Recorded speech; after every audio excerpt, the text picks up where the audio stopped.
नमस्कार मंडळी, स्वागत आहे तुमचं आमच्या आयुष्यात. आज वार शनिवार आणि घड्याळात वाजले 5:30. इतक्या पहाटे आम्ही कुठे जातोय तर आज जातोय आम्ही दगडूशेठ गणपती बाप्पाचे दर्शन घ्यायला. पण त्या अगोदर घरी बसलेल्या दगडूशेठ गणपतीची आरती करून घेतली, देवपूजा करून घेतली आणि मगच आम्ही निघालो गणपतीचे दर्शन घ्यायला. तुम्हाला वाटेल की गणपती फेस्टिवलहून महिना होत आला आणि हा व्लॉग आत्ता का पोस्ट करताय, तर काही फॅमिली इमर्जन्सीमुळे आम्ही इतके दिवस काही व्लॉग एडिट करू शकलो नाही. पण म्हटलं आता लेट पण थेट पोस्ट करूनच टाकूया. तर तिथे गणपती बाप्पाच्या इथे पोचता आम्हाला झाले होते 6:30. आम्हाला असं वाटत होतं की आम्ही इतक्या पहाटे निघालो आहे तर आमचं पहिले दर्शन होईल किंवा गर्दी नसेल. पण तिथे जाऊन बघतो तर काय, आम्ही जात होतो तेव्हा लोक तिकडून रिटर्न येत होते. आणि गणपती बाप्पा तर सगळ्यांचेच लाडके, त्यामुळे सगळेच दर्शनाला येतात. बघितलं, रायासुद्धा किती आवडीने गणपती बाप्पाकडे बघत होता आणि दर्शन घेत होता. रायासुद्धा इतक्या पहाटे उठलेला असूनसुद्धा खूप फ्रेश होता. ते बघा, स्क्रीनवर दगडूशेठ गणपती बाप्पा दिसत होते तर रायाने त्यांना बघूनही नमस्कार केला. प्रत्येक वर्षी आम्ही रात्रीचेच दर्शन घ्यायला येतो आणि खरंच त्या गल्लीमध्ये रात्रीचं फिरण्याची काही मजाच वेगळी आहे. पण यावर्षी रायासोबत असल्यामुळे आम्ही पहाटे दर्शनाला यायचे ठरवले. बाय द वे, हे गणपती बाप्पाचे मुख्य मंदिर आहे, पण प्रत्येक गणेश उत्सवात गणपती बाप्पाचे डेकोरेशन इथूनच अगदी थोड्याशाच अंतरावर डेकोरेशन करतात. आम्हाला दर्शनासाठी अर्धा ते पाऊण तास लाईनीत उभं राहावं लागलं आणि त्यानंतर गणपती बाप्पाचे आम्हाला दर्शन झाले. बोला दगडूशेठ गणपती बाप्पा की जय. इथे बाप्पाच्या दर्शनाला क्रिकेटर ऋतुराज गायकवाड देखील आलेला होता आणि त्यांचा तिथे इंटरव्ह्यू चालू होता.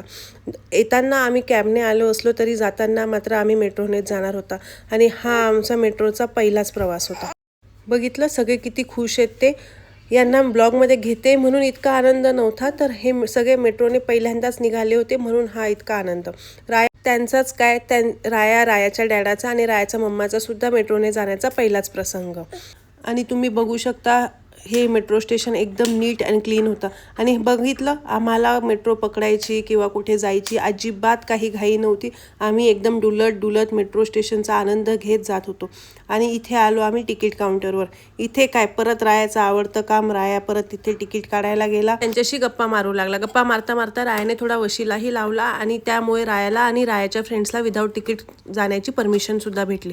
जोक सपाट, राया आणि रायाचे फ्रेंड खूप लहान आहेत त्यामुळे त्यांना तिकीटची गरजच नव्हती. मात्र आम्ही आमची तिकीटं घेतली आणि अशा पद्धतीने चालू झाला आमचा मेट्रोचा पहिला प्रवास. राया आणि रायाचा डॅडा इतका पळतोय कारण की आमच्या मेट्रोचा टाईम झालेला होता. पण आम्ही बाकीची जशी मेट्रो स्टेशनच्या प्रेमातच पडलो होतो. अगदी हळूहळू एन्जॉय करत करत निघालो होतो. घड्याळात 8 वाजून गेले होते आणि मेट्रोचा टाईमही झालेला होता. मी डुलत का असे ना ऑन टाईम मेट्रोजवळ आलो, पण तिथे आमची चांगलीच फजिती झाली. आमच्यातलेच 2 बालक आणि 1 युवक, 2 युवक आणि 1 बालक बाहेर अडकले आणि गेट बंद झाला.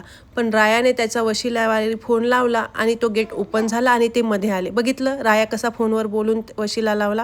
रायाच्या वशिल्यामुळे ओपन झाला हे बोलायचं झालं, पण मेट्रोचं डोअर ओपन झालं कसं हे मात्र आम्हाला काही समजलंच नाही. आणि हा आमचा मेट्रोचा फर्स्ट एक्सपिरियन्स होता, त्यामुळे आम्हाला माहितीही नाही मेट्रोचं डोअर असं लॉक झाल्यावर ओपन होतंय किंवा नाही होत. तुम्हाला जर माहिती असेल तर तुम्ही कमेंटमध्ये सांगा. बघा, आम्ही मेट्रोच्या इतक्या प्रेमात पडलो होतो की इकडे बघू की तिकडे बघू, बाहेर बघू की आतमध्ये बघू, खरंच काही समजत नव्हतं. आज आम्हाला कोणी 1 लाख रुपये दिले असते तरी आम्हाला इतका आनंद झाला नसता जितका आम्ही मेट्रोने प्रवास केला त्याचा आनंद आम्हाला होत होता. जाताना 8 जणांना कॅबसाठी 1000 रुपये लागले आणि तेच 8 जण येताना मात्र 200 रुपयात परत आले. याचं दुःख आम्हाला खरं होतंच. असो, विकत अक्कल घेतली असंच म्हणायचं आणि पुढे चालायचं. असा होता आमचा मेट्रोचा पहिला प्रवास. आणि तुम्हालाही कधी दगडूशेठला जायचं असेल तर तुम्ही सुद्धा मेट्रोनेच जा. सकाळी 9:30 पर्यंत आम्ही घरी येऊन गेलो होतो. त्याच दिवशी आम्ही घरात सत्यनारायणची पूजा ठेवलेली होती. माझी फ्रेंड तिथे प्रसाद करत होती आणि तिथे लुडबुड करण्याखेरीज मी तिला काहीच मदत केली नव्हती. गुरुजी ऑन टाईम आले होते त्यामुळे आमची पूजाही ऑन टाईम चालू झाली होती. गुरुजी जसं जसं सांगत होते तशी तशी आम्ही पूजा करत गेलो. पहिले पितरांना, घरातल्या कुलदेवतेला, बाळकृष्णाला सगळ्यांना आवाहन केले, पूजेला बोलवले, सगळ्यांचे स्मरण केले, सगळ्यांना प्रार्थना केली आणि मग सत्यनारायणची पूजा वाचायला सुरुवात केली. सत्यनारायणची पूजा वाचून असं समजलं की आपल्या मागच्या जन्माचे जे कर्म असतात ते कर्माचा ह्या जन्मी त्रास होऊ नये म्हणून सत्यनारायणची पूजा घालतात. हे खरं की खोटी तेही माहीत नाही. सत्यनारायणची पूजा कधी करावी, कशासाठी करावी तेही माहीत नाही. पण मला असं वाटतं दुःखात देव लक्षात राहिला की सुखात त्यांना बोलवायची गरज पडत नाही.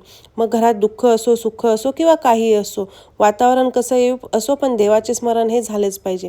गेल्या 2 वर्षापासून घरात काही शुभकार्यही झाले नव्हते, म्हणून म्हटलं की आपण आता सत्यनारायणची पूजा करूनच घेऊया. असंही या कलियुगात माणसांची, नात्यागोत्यांची साथ भेटते की नाही माहीत नाही. लोक दुःखात येत नाही, सुखात येतात की नाही तेही माहीत नाही. त्यामुळे देवांची साथ नेहमी सोबत असलीच पाहिजे. यावर तुमचं काय मत आहे हे मला कमेंट करून नक्कीच सांगा. सत्यनारायणची पूजा, सगळ्यांचा देवांचा अभिषेक करून आम्ही सत्यनारायणची कथा ऐकली. फक्त आम्हीच नाही तर रायाही कथा ऐकत होता. सत्यनारायणची पूजा झाल्यानंतर आमच्या शेजारच्या काकूंकडे आज गौराईचे आगमनही होते आणि तिथे गौराईंचे आगमन करायला मला बोलवलेले होते. खरंच गौराईचे आगमन करायला भेटणं म्हणजे नशीबच होय. आमच्याकडे गौराई बसवत नाही, पण हे गौराई पुण्याला आल्यापासूनच मला बघायचं खूप कुतूहल होतं आणि आज ते बघायलाही भेटलं आणि अनुभवायलाही भेटलं. खरंच खूप छान अनुभव होता. संध्याकाळी सत्यनारायणच्या प्रसादासाठी आम्ही पाहुण्यांना बोलवलेलं होतं. पाहुण्यांना प्रसादासोबत काहीतरी द्यावं म्हणून मी लापसी बनवत होते. लहानपणी एका ठिकाणी सत्यनारायणला मी लापसी खाल्ली होती. सो त्याच लहानपणीच्या आठवणींना उजाळा देऊन आज मी पाहुण्यांसाठी लापसी केली होती. इव्हिनिंगला सगळे पाहुणे आले, पण अतिथी देवो भव म्हणून आम्ही त्यांचं स्वागत करण्यातच बिझी होतो. त्यामुळे तिथे काही शूटच केले नाही. आता व्लॉग पोस्ट करायला इतका उशीर झालाच आहे, तर गणेश उत्सवाचा एकच व्लॉग करून पोस्ट करूया. तर आज होता गणेश विसर्जनाचा दिवस. राया बघा किती दुःखी दिसत होता, बिकॉज गणपती बाप्पा जाणार. रायाच्या डॅडाची सेकंड शिफ्ट असल्यामुळे आम्ही आज गणपती बाप्पाला लवकरच विसर्जित करणार होतो. बाप्पा जाणार या खबरीनेच आज मात्र राया थोडा निरुत्साहीच होता. तो आज आरतीसाठी ना घंटी वाजवायला तयार होता ना काही. पण काय करणार, बाप्पा तर जाणारच. आज गणपती बाप्पासाठी आज आम्ही उकडीचे मोदकही तयार केलेले होते. त्यानंतर गणपती बाप्पाची आरती करून घेतली आणि मग बाप्पाची पूजा करून बाप्पाला उठवायची तयारी केली. गेले 7 दिवस कसे गेले काही समजलंच नाही. बाप्पा घरात असतात तेव्हा किती वातावरण प्रसन्न असतं ना, पण आता बाप्पा चालले याचं दुःख मात्र होतंच. तुम्ही थोडा प्रसारा मात्र इग्नोरच करा हां. बाप्पांना असं घर का फिरवतात, का दाखवतात ते मला माहीत नाही. तुम्हाला माहीत असेल तर प्लीज मला कमेंट करून नक्की सांगा. माझ्या एका ऑफिसमध्ये असं बाप्पा उठवताना पूर्ण ऑफिस दाखवायचे. सो म्हटलं आपणही घर. त्यानंतर विसर्जन करण्यासाठी आम्ही तिथे घाटवर बाप्पाला घेऊन गेलो.